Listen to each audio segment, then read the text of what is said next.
I'm going to model for you real quick how to make annotations. This is the poem that you guys are dealing with, Invictus by William Ernest Henley.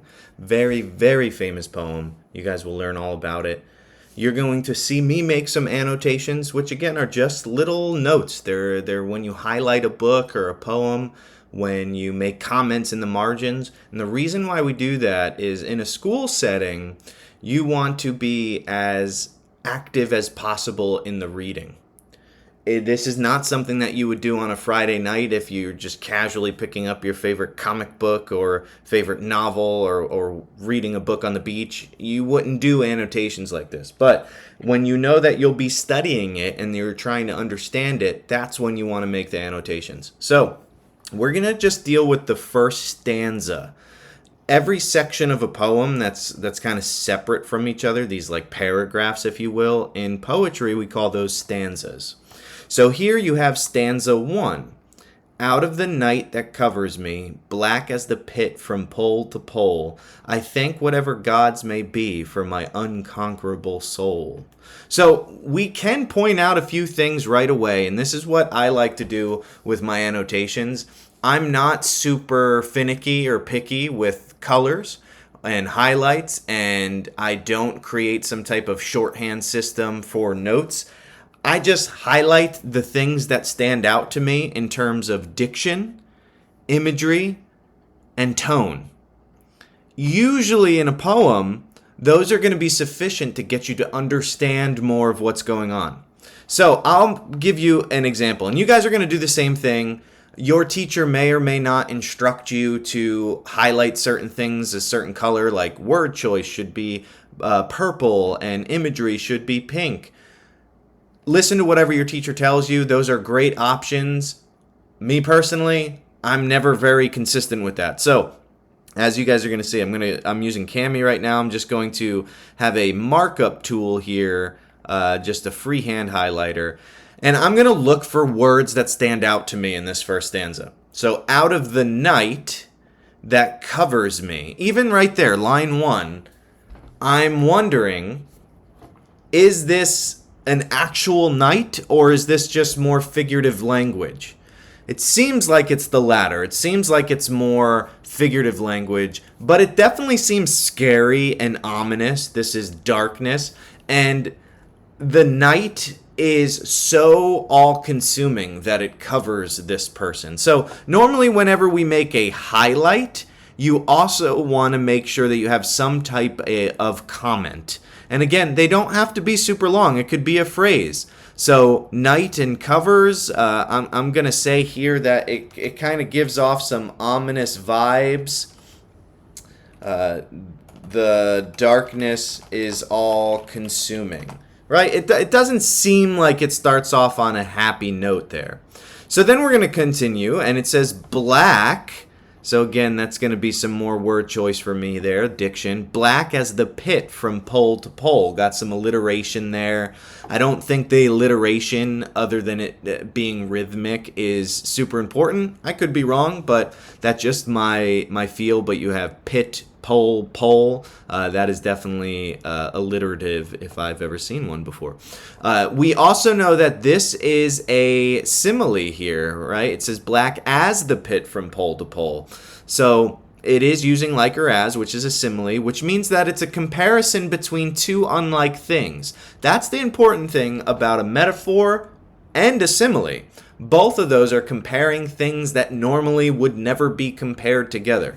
So out of the night that covers me, black, probably still describing this night. And it's black as the pit from pole to pole. So once again, I'm going to say, let's change my color here.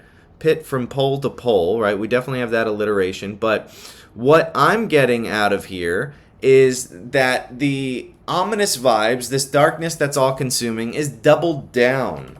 So doubled down on the consuming nature of darkness. Now, we could also start thinking is this literal darkness or is this metaphorical? And we can certainly go through our minds and think, well, if it's metaphorical, is this some type of depression? Is this a sadness? Is this a traumatic event that the speaker encountered?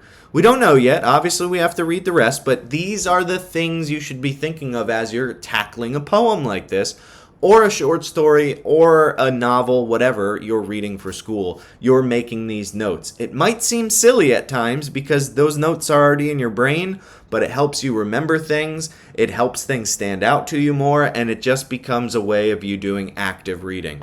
So we have those 2 lines down, and then it's, I thank whatever gods may be for my unconquerable soul.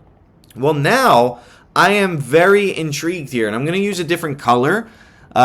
I think the tone seems to be switching here a little bit, right? And in poetry, we would call this a shift, right? It starts off super ominous and dark, definitely dramatic. Something bad is going on. This darkness is not a good thing. It's not like it's a little blip of darkness. It is all-consuming. You can see nothing. It covers as far as the eye can see. But then he follows it up with, I think. And then we also have to question right away, which we can in a comment. Don't want to do a comment like that. I'm going to do a text box, right? Why think? Why would somebody be thankful for this darkness? Well, obviously, we learn later on, I thank whatever gods may be for my unconquerable soul. That's the thing that he's thankful for. It's not so much that it is... It's not so much that he's thanking them for the darkness, because that would be silly. He's thanking whatever gods there might be out there, that he has an unconquerable soul. So I'm definitely going to put down here, the tone shifted almost immediately from darkness to... we'll call it strength for lack of better words right now. So there you have it. Those are some annotations. Now, in terms of specific literary devices that we might be dealing with, we talked about there being some alliteration. We talked about there being a simile there. Some people will read poetry and will read any type of text for school, and one of the annotations that they will make and maybe track in a certain color is literary devices or rhetorical devices. So you can certainly do that. We did diction with night covers black, even unconquerable. That is some important diction there, more positive in this point. We definitely can notice the simile, as we talked about, the alliteration. If we wanted to get even more in the weeds of poetry, there is a clear rhyme scheme, right? You have me and B, you have pole and soul, so you have A, B so far for stanza 1 in terms of the rhyme scheme. You could annotate that as well. But the big things to remember here, annotations are meant to be little highlights, always followed up with some type of comment. You should rarely, if ever, highlight or underline something without leaving yourself a little tiny bit of a note. So what you guys are going to be doing for an assignment is you are going to be reading the rest of this poem, and you're going to be making a handful of annotations on it. Your teacher might instruct you to do a certain number. They might instruct you to have it in certain colors. That's really up to them. What I'd say for this video is you can definitely expect to make at least 3 substantial, important annotations. That means highlighting something and following it up with a comment. And as you can see here, we did probably more than 3 just in stanza 1, which is just 4 lines alone. So definitely keep that in mind as you go and do your assignment. And you can always go back to this video. I'm sure there's other YouTube videos about annotations online, but hopefully it is helpful for you.